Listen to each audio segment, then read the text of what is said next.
And if illness is not a consumer product, let's move on to the second conservative myth. Is healthcare best regulated by free market capitalistic forces? Now we've already decided, or we've already walked through it. Illness, in and of itself, is not a consumer product. You have no choice in it. You can't decide when, where, what kind, how much. None of that is within your say as a consumer, as is with actual consumer products. You can't choose your illness. You can't choose when you'll get your illness. You can't choose any of that. So let's move on to the second core conservative idea in regards to healthcare, and that is that healthcare is best managed with free market forces. Well, we've already said that it's not a consumer product, so that's the patient point of view. From a patient's perspective, free market forces are not applicable because you don't have any choice. There's no competition, can't bring prices down because you can't really choose any of this. So that's just from the patient's point of view. But what about the actual hospital's point of view? Hospital finances. Would free market forces work on a hospital level? And the answer to that is no. It's as simple as that. It simply doesn't. And here's the key reason why. One of the key reasons, is that health care, medical services can't be mass produced. So there's a big strike against the concept of free market forces bringing down costs. You can't mass produce it, and it doesn't work based on competition. Hospitals don't compete with each other. I mean, you can't control when or where illnesses occur, so you can't say, well, we're going to have a sale on x-rays today and compete with this hospital over here. Now, gas stations can do that. Staples and Walmart can do that. They can say, well, we're going to have a price cut on our computers, and then Walmart can say, well, we're going to have a price cut over here, and competition could lower prices. But since you can't control what type of illnesses are going to walk through the door, you can't really say, well, we're going to run a special on MRIs today. We're going to run a special on prostate surgery today. It doesn't work that way. So the idea that competition or the free market forces are going to somehow drive down prices, again, is ridiculous on its surface. But what about the other problem? Now, in a free market system like Walmart or Staples, if a consumer walks into a store and can't afford a big screen TV for $5,000, they can't walk out with one. If you can't afford it, you can't have it. And that's how the business works. Is that how it works in a hospital? If you're making $20,000 a year, but require $200,000 worth of life-saving surgery, can the hospital say no and refuse to treat you? No, they cannot. By law and Christian morality, they cannot refuse service. If it's a life and death situation, and you're going to die if you don't get life-saving surgery, they are required by law and, of course, Christian morality to save your life. They can't say, no, we're not going to treat you. Go to this other hospital 50 miles away and bleed to death en route. They have to stabilize you right then and there. They're required by law to do that.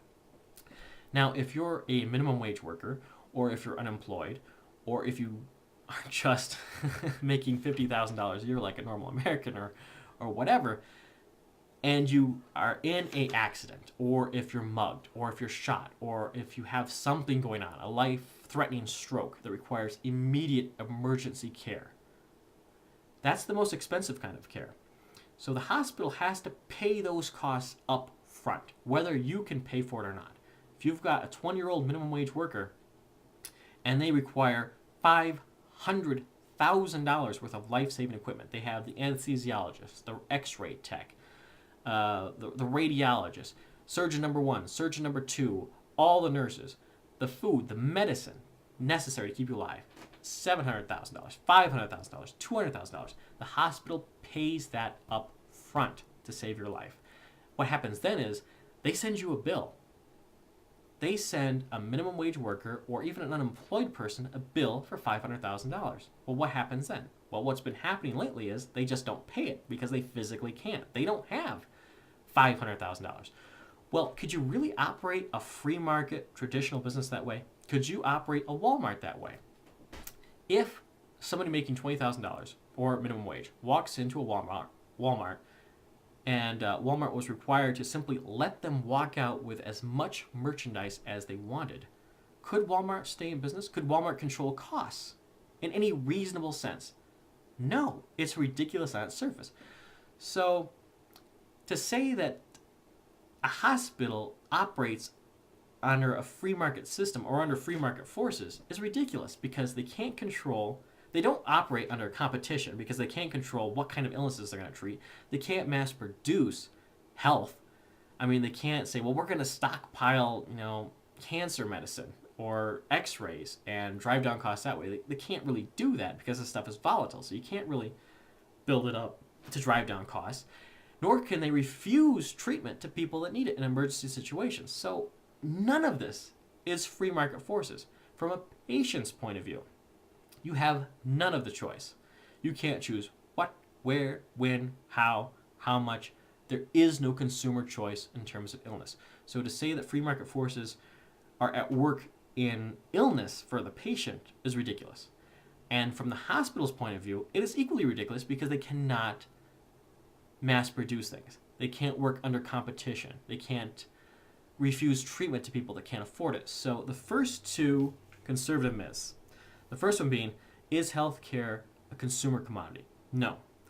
Life-saving chemotherapy isn't really a choice, first of all. And secondly, nothing about it is really within the power of the patient to choose. They can't really choose any of that. Secondly, healthcare operates most efficiently under a free market's forces. No, because it's not a business. It doesn't sell anything. And the services it provides are not choices. And you can't turn away people that can't pay. So there's no business in America that is required by law to give away hundreds of thousands, millions of dollars of its goods and services and just send people IOUs. Walmart could not function as a business entity if it was required to simply give away products whenever people ask for them or whatever, and then send them bills that never get paid. As a business model, it's utterly ridiculous. So those are the first two. Now let's move on to the third one. And the third one is, healthcare would be overused by the public if it were made free. Looks like I ran out of time, but to hear the rest of the conservative myths regarding universal healthcare debunked, check out the comment section below.